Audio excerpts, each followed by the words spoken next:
হবে। সুবহান।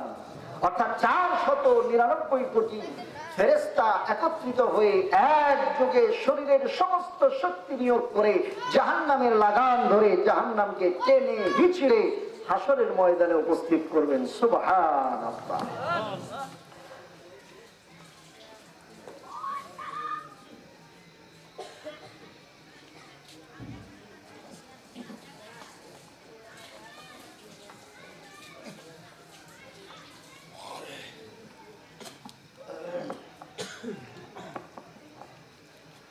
আলহামদুলিল্লাহ,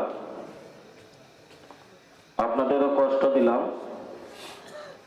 যিনি আলোচনা করতেছেন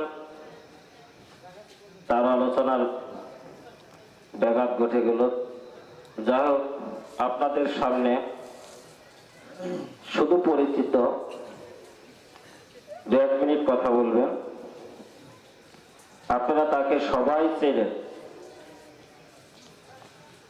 জনাব মোহাম্মদ আবুল হোসেন আবু, পুলিশ অফিসার, টাঙ্গাইল। তাকে তার পরিচিত এবং 1 মিনিট কথা বলার জন্য অনুরোধ করছি। ময়দানে নিয়ে আসবেন। আবার আল্লাহ নবী সাল্লাল্লাহু আলাইহি ওয়াসাল্লাম নিজেই বলছেন, জাহান্নামকে আল্লাহ পাক রব্বুল আলামিন জাহান্নামের জায়গা মাকানিন বাঈদিন সাবিউলাহা তাগায়্যুবান ওয়া জাফীরা।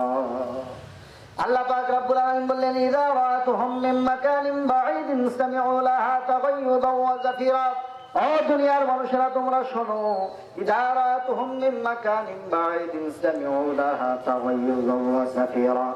দূর থেকে যখন জাহান্নাম তার অধিবাসীদেরকে আসতে দেখবে, জাহান্নাম যখন দূর থেকে তার অধিবাসীদেরকে আসতে দেখবে, তখন তারা শুনতে পারবে জাহান্নামের ক্রুদ্ধ গর্জন এবং চিৎকার।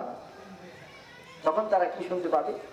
জাহান্নামের ক্রুদ্ধ গর্জন এবং চিৎকার শুনতে পারবে। জাহান্নাম তাদেরকে দেখা মাত্রই এতটা রাগান্বিত হয়ে যাবে, এমন ভাবে সে গর্জন করতে থাকবে, চিৎকার করতে থাকবে। তার চিৎকারের কারণে, গর্জনের কারণে গোটা হাসরের ময়দান থরথর করে কাঁপতে থাকবে। বলেন সুবহানাল্লাহ।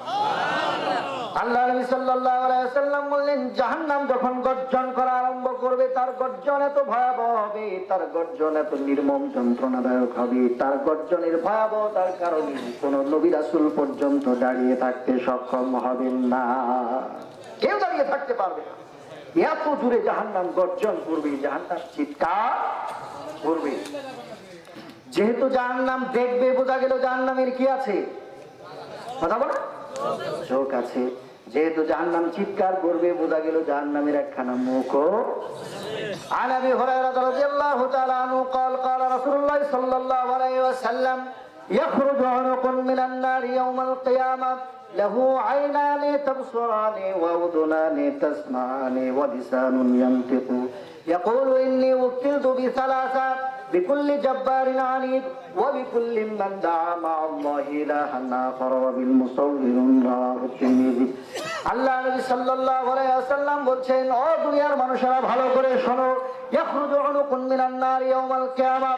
কাল কিয়ামতের দিন জাহান্নামের ভেতর থেকে একটা কল্লা বের হয়ে যাবে, জাহান্নামের ভেতর থেকে একটা গর্দান বের হয়ে যাবে। উনুক বলা হয় এইটুকু, উনুক বলা হয় এইটুকু। আল্লাহ নবী বললেন, জাহান্নামের ভিতর থেকে একটা উনুক বের হয়ে যাবে, একটা গর্দান বের হয়ে যাবে, একটা কল্লা বের হয়ে যাবে। লাহু আইনানে তাবসুরানে, তার মধ্যে 2টা চক্ষু থাকবে যা দিয়ে সে দেখতে পারবে। ওয়া উযুনানে তাসমানে, 2টা কান থাকবে যে কান দিয়ে সে সব শুনতে পারবে।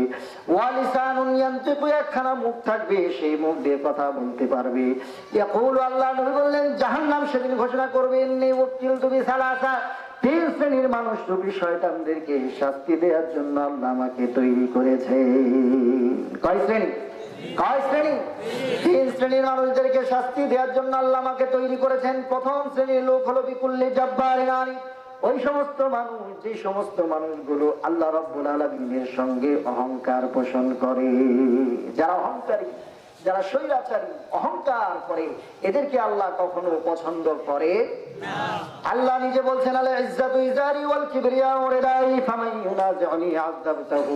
দুনিয়ার মানুষেরা শোনো, ও দুনিয়ার মানুষেরা শোনো, ইজ্জত হলো আমার লুঙ্গি, অহংকার হলো আমার গায়ের চাদর।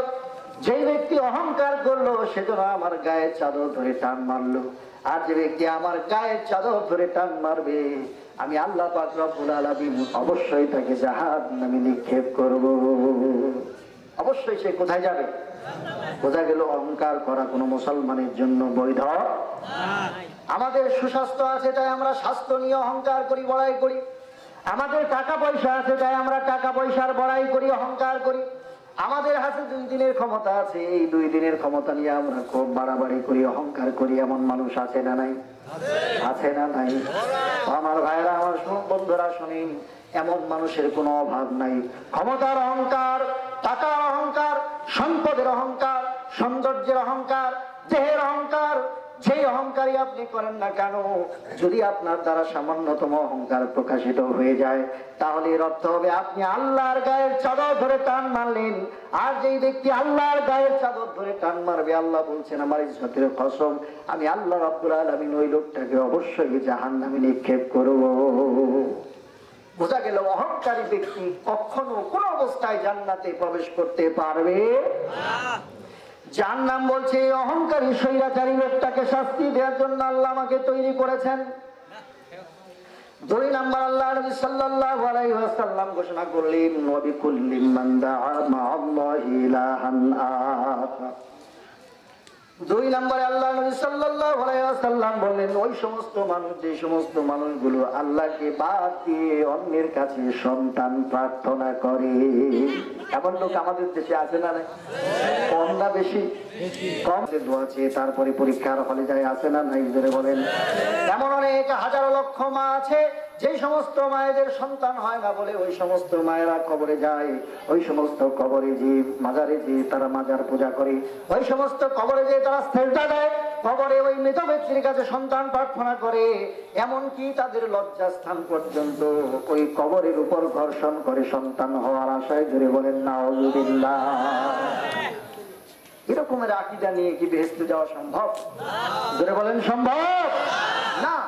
আমার ভাইরা, এরকম আকীদা পোষণ করা লোক আমাদের দেশে অভাব নেই। বন্ধুরা আমার, ভালো করে খেয়াল করেন যে আল্লাহ রাসূল সাল্লাল্লাহু আলাইহি ওয়াসাল্লাম বললেন ওয়া বিকুল্লি মান দাআ মা'আল্লাহি ইলাহান আখার।